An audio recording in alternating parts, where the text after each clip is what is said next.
Olá a todos, sejam bem-vindos a mais um estudo do Evangelho de Mateus, agora dando continuidade no capítulo 20, a partir do versículo de número 29. E hoje nós vamos estudar sobre o milagre que Jesus vai realizar na vida de dois cegos, fazendo-os recuperarem a visão. Versículo 29 vai dizer: Ao saírem de Jericó, uma grande multidão seguiu a Jesus. Dois cegos estavam sentados à beira do caminho, e quando ouviram falar que Jesus estava passando, puseram-se a gritar: Senhor, filho de Davi, tem misericórdia de nós. Aqui três observações importantes. Primeiro, Marcos e Lucas vão narrar esse episódio falando que havia ali um cego. E eles dão até o nome desse cego, Bartimeu. Já Mateus, ele vai falar de dois cegos e não vai mencionar o nome deles. O episódio é o mesmo por causa da forma como o texto é narrado. Quando a gente lê a narrativa lá em Marcos e em Lucas, a narrativa é totalmente igual. E a única diferença é que lá é um cego e esse cego se chama Bartimeu. E aqui são dois. É importante nós observarmos que Jesus, quando ele fazia um milagre, várias pessoas testemunhavam do milagre. Então, algumas pessoas poderiam notar detalhes que outras não notaram. Então, aqui no caso, o que nós podemos perceber é que Mateus ele fez questão de detalhar que eram dois cegos e não apenas um. Já Lucas e Marcos quiseram enfatizar que Bartimeu foi curado porque provavelmente Bartimeu era uma pessoa conhecida da igreja primitiva. Então eles fizeram questão de apenas especificar ali que o Bartimeu foi curado, mas não entraram no detalhe de que havia um outro cego junto com Bartimeu e esse outro cego também foi curado. A segunda observação importante nessa passagem é o título Filho de Davi, Senhor, Filho de Davi. O Evangelho de Mateus ele começa com essa expressão. Se a gente voltar lá para o capítulo 1 de Mateus, nós vamos ver que foi assim que começou o Evangelho. Capítulo 1 de Mateus, versículo 1. Registro da genealogia de Jesus Cristo, filho de Davi, filho de Abraão. Essa expressão, filho de Davi, na verdade, é um título messiânico. Ou seja, esses homens estão reconhecendo que Jesus é de fato Messias. E é por isso que eles clamam a Jesus pedindo para que Jesus venha fazer a cura em favor deles, curá-los da cegueira. A terceira observação é o pedido deles. Eles falam: tem misericórdia de nós. O texto bíblico vai dizer no versículo 34 que Jesus teve compaixão deles e tocou nos olhos deles. Misericórdia, aqui nesse texto, significa compaixão. E a ideia de compaixão, ela traz o sentido de alguém que sente a dor do outro, que realmente se preocupa com o sofrimento do outro. E é isso que eles estão pedindo. Eles estão dizendo: Senhor, olhe para a nossa situação, perceba a nossa situação, se preocupe com a nossa situação e venha nos socorrer, venha nos curar. E Jesus, de fato, ele sentiu compaixão por aqueles dois cegos e tocou na vista deles e os curou. Agora veja, versículo 31. A multidão os repreendeu para que ficassem quietos, mas eles gritavam ainda mais: Senhor, filho de Davi, tem misericórdia de nós. Então tentaram calar a boca deles, tentaram mandar eles ficarem quietos, mas eles insistiram em clamar. E Jesus, versículo 32, Jesus, parando, chamou-os e perguntou-lhes: O que vocês querem que eu lhes faça? Bom, essa expressão ela já foi registrada alguns versículos anteriores, no texto que a gente estudou com o irmão Carlos. Olha só o que acontece aqui no versículo de número 20 e 21.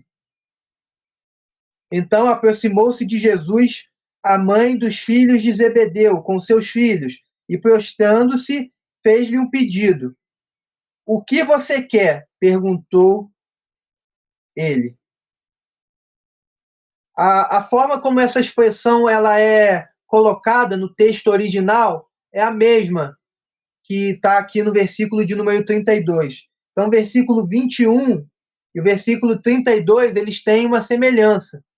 Jesus ele usa uma expressão parecida. Jesus falou com a mãe de Tiago e de João. Jesus falou, o que você quer que eu te faça?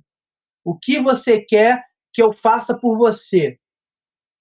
E aqui no versículo 32, Jesus fala a mesma coisa com os dois cegos. Ele fala, o que vocês querem que eu faça por vocês?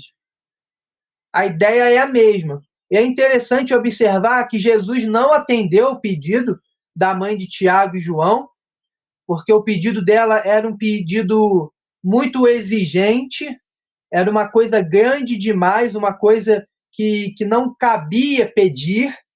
Mas aqui, com os cegos, Jesus faz diferente. Jesus atende o pedido deles. Jesus faz o que eles pedem e restaura a visão deles. Versículo de número 33. Responderam eles, Senhor, nós queremos que se abram os nossos olhos. Versículo 34. Jesus teve compaixão deles e tocou nos olhos deles. E imediatamente eles recuperaram a visão e o seguiram. Duas aplicações importantes para a nossa vida. Primeiro, muitas das vezes nós vamos passar por situações difíceis, por momentos de sofrimento, e nós podemos contar com a misericórdia do Senhor. O Senhor, ele ouve o nosso clamor por misericórdia.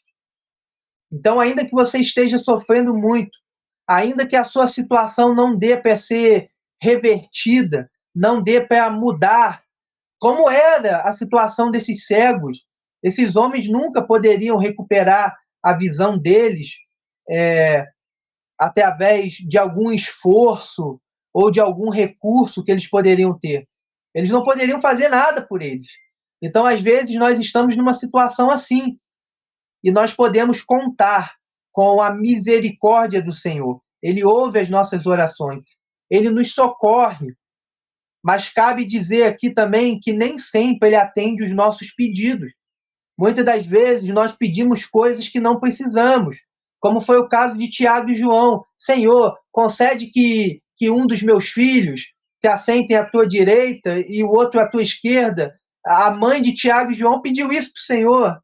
É uma coisa que não tinha necessidade, que não ia ter importância nenhuma assim, para a vida deles.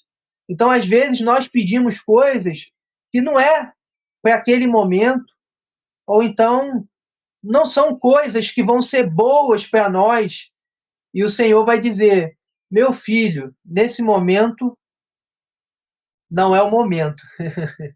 Ou então o Senhor vai dizer, olha, isso aí não é para você.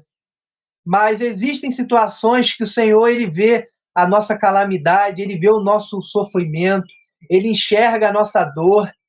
E quando nós clamamos a ele com fé, com humildade, reconhecendo quem ele é, ele nos ouve, ele nos socorre, ele nos restaura, ele muda a situação que não dava para a gente mudar, ele faz aquilo que é impossível aos nossos olhos.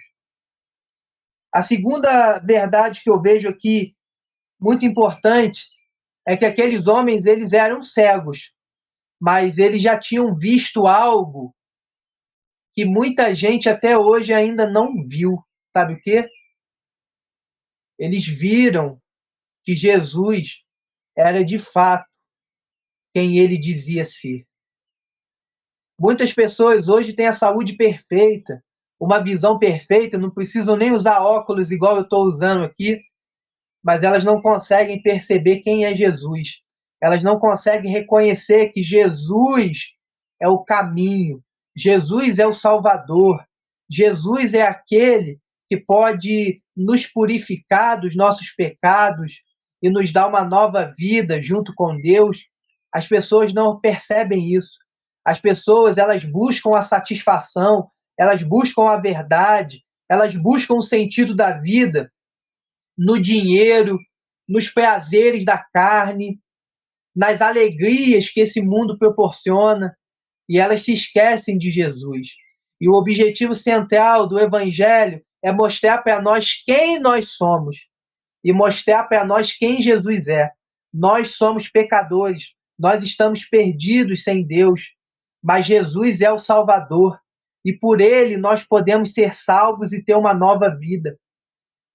Meu amigo, aqueles homens eles eram cegos fisicamente, mas eles tinham a visão espiritual de que Jesus era o filho de Davi. Talvez você que está me ouvindo tenha uma visão muito boa fisicamente. Talvez você não tenha nem miopia ou estigmatize, mas você não está vendo quem é Jesus. Você não está vendo a verdade do Evangelho na sua frente. E é preciso refletir sobre isso. Jesus é a única solução. Jesus é o único que pode transformar e salvar sua vida. Reflita nisso e que Deus te abençoe. Amém.